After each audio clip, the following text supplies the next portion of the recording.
அந்த செந்தில் பாலாஜி அமைச்சரவை 15 முறை ஏற்கனவே மாத்தி அமைச்சாங்க. அப்பெல்லாம் அவரை மாத்தல, சீனியர் அமைச்சர் எல்லாம் மாத்தினாங்க. ஆனா இந்த ஜூனியர் அமைச்சரை மாத்திரம் மாத்தல. இடையில அந்த அம்மா ஜெயிலுக்கு போனப்போ யார முதலமைச்சராக தேர்ந்தெடுக்கலாம்னு சொல்றப்போ அந்த பட்டியலில் இவர் இருந்தாருங்க. இவர் கெட்ட கேடு செந்தில் பாலாஜி பேர் இருந்துச்சுங்க. அப்போ இதான் பாலாஜியினுடைய தம்பி இந்த கரூர் மாவட்டத்தை தன்னுடைய கட்டுப்பாட்டில் வச்சிருக்கிறாரு. கட்டுப்பாடுனா கொள்ளையடிக்கிறதுல, ஊழல் செய்யறதுல, லஞ்சம் வாங்குறதுல.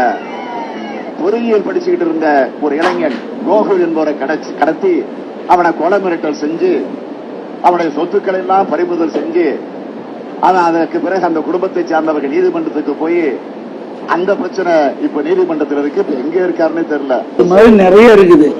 இப்படிப்பட்டவரை யார் சொன்னது?